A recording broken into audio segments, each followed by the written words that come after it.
Hi, everyone, and welcome to another episode of From a Woman to a Leader. And today we are going to talk about from overwhelmed and burned out to balanced, beautiful, and abundant. And I have a pleasure having with me Rebecca Whitman.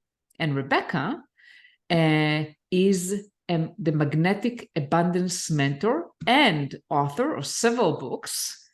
And I'm hoping that, she will help all of you with her insights and tips to have abundance in your life.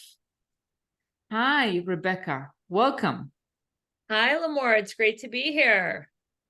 It's great to have you. Thank you so much for joining. And for those who see us, I love the colors, everything with the pink and how everything matches, like your back on your shirt, your lipsticks. Beautiful. Thank you. I like hot pink. Yes, I love pink. So let's start with maybe you can share your personal journey, and especially from going from being overwhelmed and burned out to embodying balance, beauty, and abundance. Absolutely. So I moved to LA about 22 years ago to pursue my dream of being an actress. And I had small parts on big shows like Friends, CSI, and 24. And I loved having these small parts, but I never quite got my big break. So I found myself working at children's acting schools, which I really enjoyed because I don't have kids. And when the kids were at school, I had a lot of free time to attend lectures with great thought leaders like Michael Beckwith, Esther Hicks, Wayne Dyer, Marianne Williamson, and I really studied the law of attraction. I started applying it to my finances, and I began making six figures working part-time in the children's acting school business. The one area that I did not apply it to as well was my love life, and I had the habit of picking emotionally unavailable narcissistic men. And when I was 39, I decided to marry one of them, hoping he would change, and he did not. So 3 years after marriage, I filed for divorce. And as my marriage was slowly, painfully unraveling, my dad was slowly, painfully dying. And both events culminated the same week. My dad's funeral was on a Wednesday, and my divorce was finalized on a Friday. And in one of the last conversations with my dad, he asked me to write a book, and I had no idea what I was going to write. And a few months later, I was sitting in my financial planner's office, and he said, Rebecca, even though you lost your dad in your marriage, you are having the best financial year of your life. And with your real estate and stock investments, you're actually a millionaire. And I think you should teach people what you did. So I looked at my life and I realized that I was living life in 7 key areas. I call them my 7 pillars of abundance. They are spirituality, fitness, emotions, romance, mindset, social, and financial. And when all 7 pillars of life are in alignment, you become balanced, beautiful, and abundant. So now I am remarried happily to my soulmate, and I teach women how to go from burned out and overwhelmed to balanced, beautiful, and abundant through my podcast and my one-on-one and group coaching programs. Wow, that's great. I want to know your secrets. I will tell uh, you. so so tell us, I mean, how what kind of let's start maybe like with a starting point. What kind of challenges do you see with women who approach you, especially women in the corporate world? I mean, my audience is mainly women in tech. What kind of challenges do they face usually? They are wanting to get results, but they are doing it through the male paradigm of hustle and grind. And they're working themselves to exhaustion and then wondering why they feel so burned out and tired and why they are experiencing health and relationship challenges. So I tell women to realize that women get results in a different way than men get results. When you're in your feminine energy, you're giving from the overflow. So the one thing I would tell them is get your self-care game up. Self-care is not selfish because our energy is like a cup of tea. If you keep expending and expending and expending and pushing your energy out, eventually you're going to get depleted and burned out. You get to do things to put the energy back in and fill up, which is self-care, whatever that looks like to you. It could be your morning practice. It could be exercise, time with girlfriends, pampering yourself through bubble baths, massage, mani-pedi, whatever that is, having a play day, being outside in nature. But you really want to replenish yourself. So when you do show up in the tech world and want to get massive results, that you are coming from the overflow. Perfect. So basically, taking care of yourself, whatever that means to you, and finding the time, right? That's one of the challenges, that we are so busy all the time with satisfying everyone else. Yes. Then we always put ourselves last. Yeah, women are taught that being a good woman means putting everyone else above yourself, being a good wife, a good mother, a good employee, a good boss, a good friend. And if you put yourself first and prioritize your own self-care, then you're considered selfish. And that's the worst thing that a woman can be called. But I would like to disrupt that paradigm and say, being selfish is a good thing, not when it comes to being greedy. I'm just saying taking care and nurturing yourself has got to come first, especially if you are wanting to get massive results in the tech space. You want to have your energy to run. So I'm not saying that being in your feminine energy means being totally passive.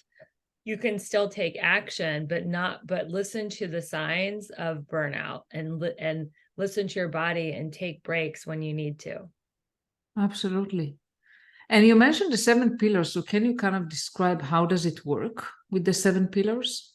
Yes. So the 7 pillars are in order of importance.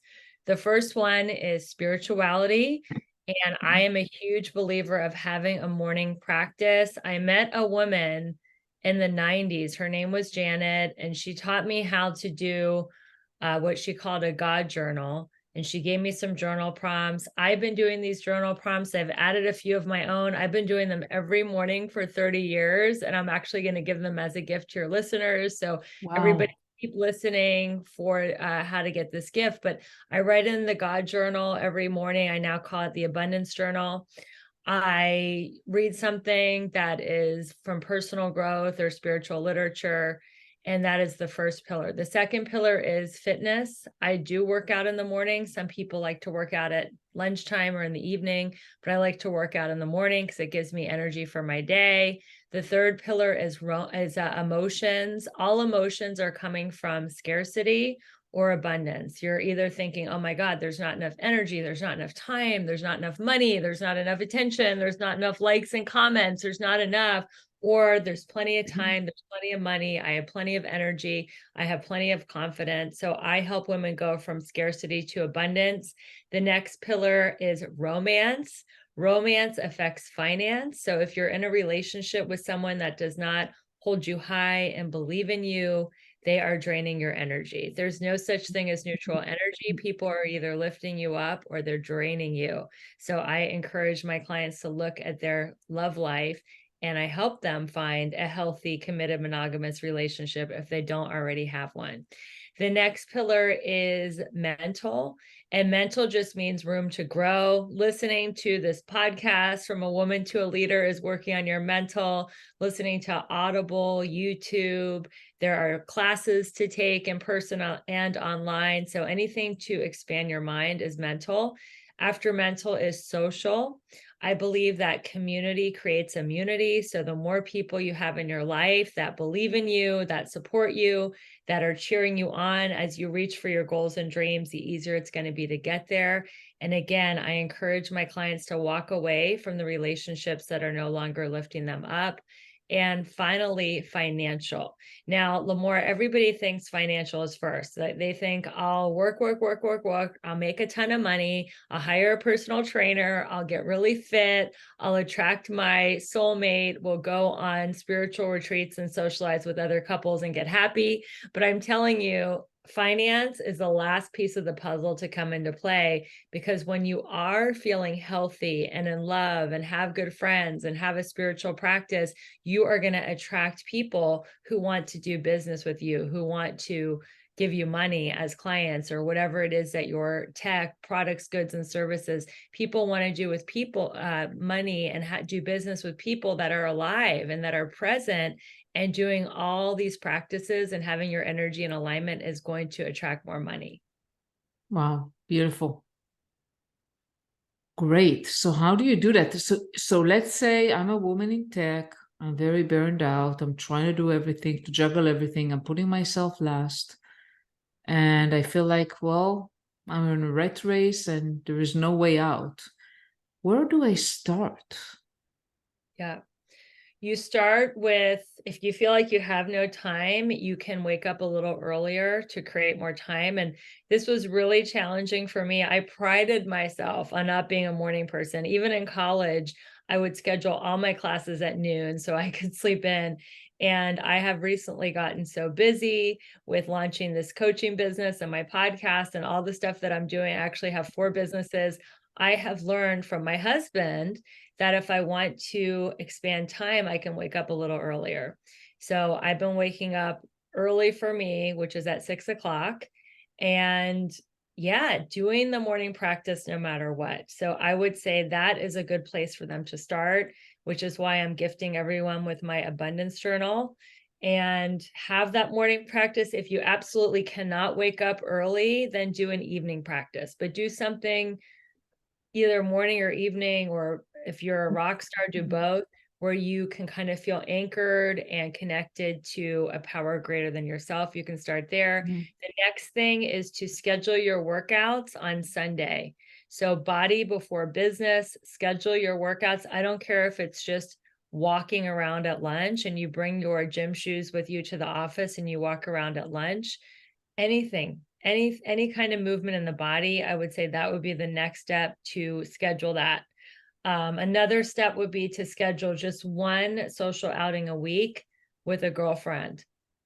I don't care if it's a quick coffee, if it's a walk, even if it's a FaceTime call. If you absolutely don't have any time to socialize in person, try to schedule one social event a week, just so you're not work, work, work, work, work. And if you have a relationship, schedule one date night a week where you don't look at your phone. So those are ways to kind of start having a life more in balance. Wonderful, wonderful. Those are great steps that everyone should be able to make. And the challenge, I think, that we all think, oh, we don't have time, but everyone have the same amount of time a day. It's about priorities. I like the saying, when I'm committed, time expands. So if Wow. there's something that you are committed to, whether it be your relationship or your workout or your morning practice, when you're committed to something, you find the time. Yes, absolutely. And also, I can share personally that when I make something a habit, it Yes. works. It's no longer an effort. Like workouts, when it's just something I do every day, or maybe several times a week, but I do it regularly, it becomes a habit. It's become part of who I am. And I don't have to think about it. That's the best. When you get these practices dialed in, like the morning routine, the exercise, you don't even think about it. It's literally, you just roll out of bed and this is what you do. I've been for years, what I'm drinking right now, I before I even drink my coffee, I drink lemon water. Then I drink liquid collagen, which is the link in my bio if any of you guys want to see what I'm drinking every morning. Then I grab my caffeinated beverage, and then I sit down, write in my journal, read my inspiring literature, and then I'm off to the gym. And it is just, it's like clockwork. And I look forward to it. I actually go to bed looking forward to my morning, because I used to dread it and now I love it. Wow, that's amazing. And I'm not a morning person either, but I don't wake up at 6, but I wake up closer to 7. But it's wonderful.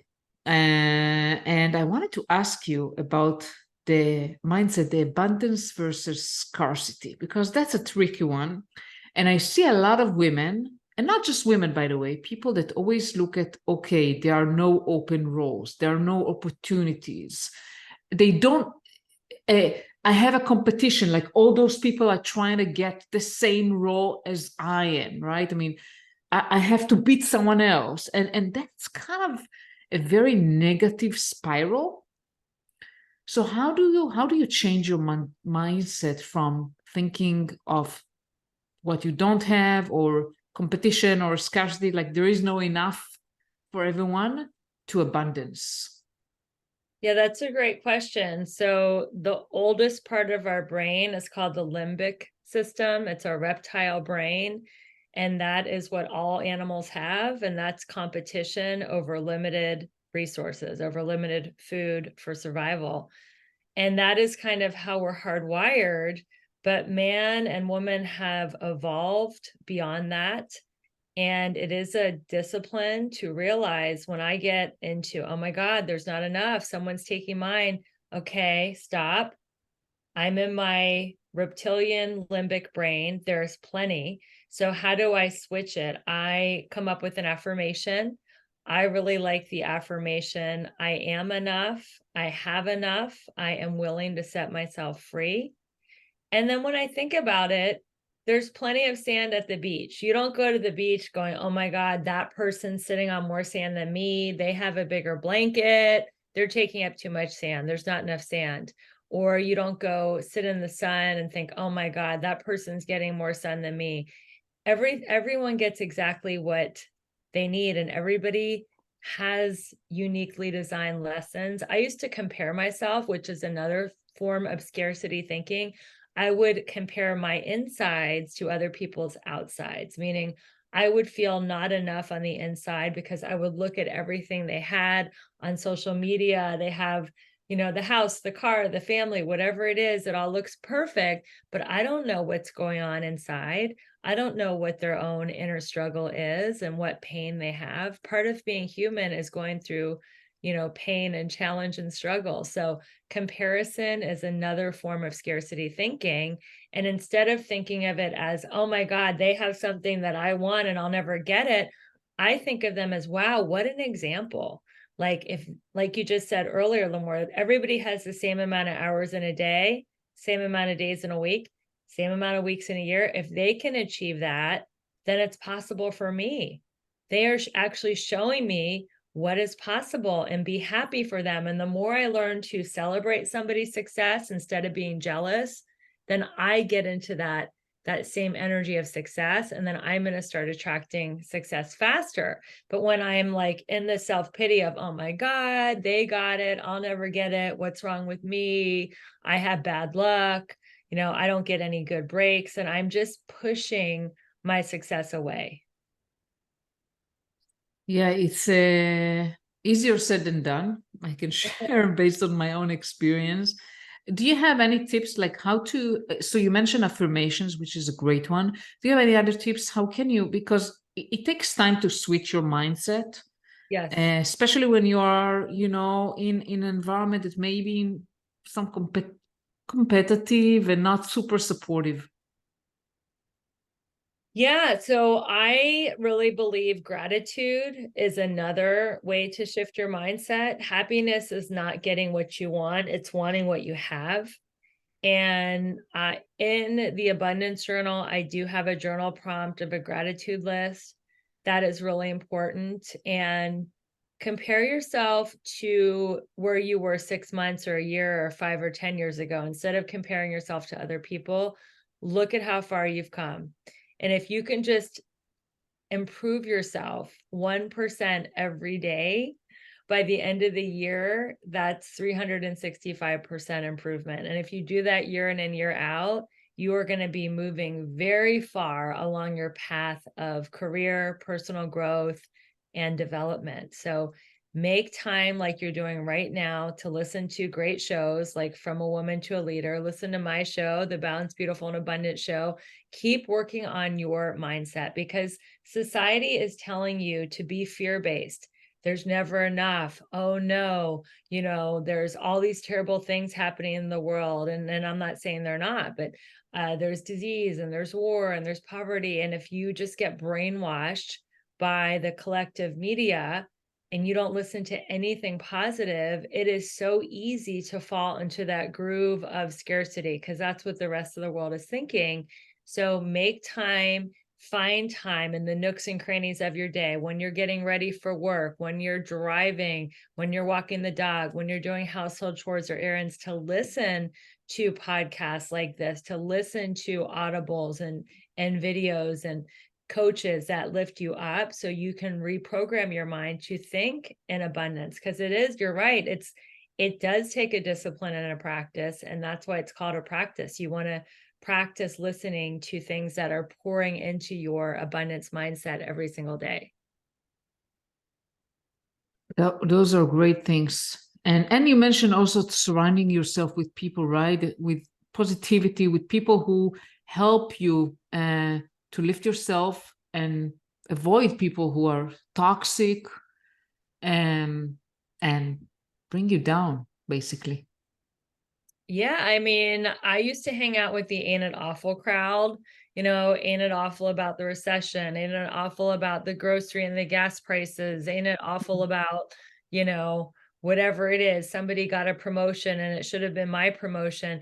It is so easy to fall into that thinking, but I challenge you to look at the learning experience and look at failure as a great thing, because what if there was no failure? I think of failure as either I win or I learn. And I'm a recovering perfectionist. So I used to beat myself up all the time. I now take these words completely out of my vocabulary: would have, could have, and should have. Because when I am saying I would have done this, I could have done that, I should have done it better, I am actually beating myself up. And when I talk to myself in a loving, compassionate way, I am way happier, which is the ultimate goal. Because why do we want the promotion at work or the bigger house or the longer vacation or the nicer car? Because we want to be happy. Well, we can choose to be happy today by the way that we talk to ourselves in our own inner dialogue. We actually get to choose happy every day and with every thought. And it is a discipline to choose thoughts that are compassionate and loving when you talk to yourself. Absolutely. Yeah. So many things, to do, right? I mean, that's wonderful. And can you share maybe a success story of one of your clients, women that you worked with? Absolutely. I had a woman, her name was Brenda, and she was depressed for 22 years. She lost her mom. She lost her sister at about the same time. And she became a hoarder. She just, she functioned, she paid her bills, but she got overweight because she thought, I am depressed. And she took that on as an identity. So I will tell you this: if you let your emotions pass through you, I'm not saying not to feel your emotions. When I lost my dad in my marriage, I was very sad, but I did not take that on as my identity, which is why I had my best financial year ever when I lost my dad in my marriage. So if you think of your soul as the sky and your emotions are the weather is constantly changing, and you don't attach to the weather. So I taught her how to detach from her depression, how to let go of her grief. She reorganized her home. She started a side hustle. That's something I'm really passionate about, teaching women to create a six-figure side hustle, where she ran errands for older people who couldn't get out of the house. And now she's happy. She's thriving. She has 2 income streams, and she knows how to move through emotions. When our emotions get uncomfortable, she knows how to move through them and get to the other side a lot faster. Oh, that's incredible. And how long does the process with you take usually? Not long. My trainings are only 8 weeks, so it doesn't Wow. take long. Yeah, I have 2 trainings right now that are open for enrollment. One is called Create a Six-Figure Side Hustle, and the other one is called How to Manifest Your Soulmate in 7 Simple Steps. and it doesn't take a long time. Once you get these mindset shifts, and I'm very practical, I give people assignments and things to do on a daily basis where they get results right away. And yeah, it's a very quick process. When you think of your life, 8 weeks is not a lot of time to invest to change everything. Not a lot at all. Yeah. And I wanted also to ask you, like, from the people that you had opportunity to interact with, some very esteemed, thought leaders like Grant Cardone, Jack Canfield, Les Brown. So what valuable insights have you gained from these experiences? Yeah, well, I was on a virtual stage with those people. So I was, not literally like with them in the Yeah. same, but we were speaking together on the same conference. It's called the Best You Expo. It's a great virtual conference. So what insights? I would say to believe that you're ready before you're ready. Like we think that we have to get all of our ducks in a row, especially people, who are more analytical. They have analysis paralysis and we have to like study and do everything. I will tell you this, money loves speed, and done is better than perfect. And you will learn from experience.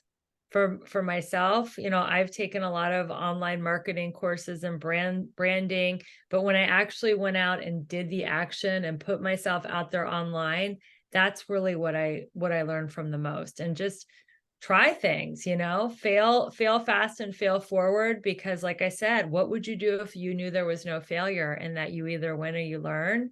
So they are massive action. You are enough. Open your mouth, be authentic, and whatever comes out of your mouth is way better than you think it is, because other people are not thinking, "Oh my God, she went off script. She missed that remark. She should." Nobody thinks that. They're just looking to connect with somebody who's being real and authentic, and you have everything it takes to be successful and happy. I loved it. And it really connects with what you mentioned earlier with the 1% improvement every single day, right? Just make Yeah. small step forward every single day. Just 1% improvement in any of the 7 areas of life every single day, and you'll be amazed at where you are at the end of the year, at the end of 5 years, at the end of a decade. That's wonderful. So much insight. So it was really great talking to you. I wanted to ask you, obviously, I'll share after you share with me like the link to your abundance journal. Any other resources that you recommend for Yeah. for people? I have an amazing challenge. It's also in my link tree. 7 pillars of abundance in 7 days for only $7. That's less than a nice cup of coffee or a matcha latte. And I will give you something to shift each area of your life for 7 days in a row. It's $7 to have a major paradigm shift. I would encourage you to do that 777 challenge. It's also in my bio. And then I have a very cool opportunity to work with me and kind of see what I'm like, what my community's like. I offer a free women's coaching circle every Tuesday at 12 Pacific time, 3 Eastern. And I would love just to meet you, and you can ask me any questions and get some community accountability and support. So that is also in my link tree that Lamore is going to be sharing. You can find me on my website too, RebeccaElizabethWhitman.com, Elizabeth with a Z. You can find me on Instagram, Twitter, Clubhouse, Threads at Rebecca E. Whitman. Perfect, Rebecca. And I'll put all the links on the show notes. Great. And really, thank you so much for being here, but all the valuable tips and insights you shared today. Oh, you're so welcome, Lamore. It was such a pleasure. And I love having an international conversation. I think it's so great that I'm in LA and you're in Israel and Yeah, together and have this conversation. And if one person was served by it, even if it's one of us, it was so worth it. definitely. Definitely. I can tell you already that I gained a ton, and I can't wait to get your link tree and try the tools that you mentioned. So thank you so much. You are so welcome.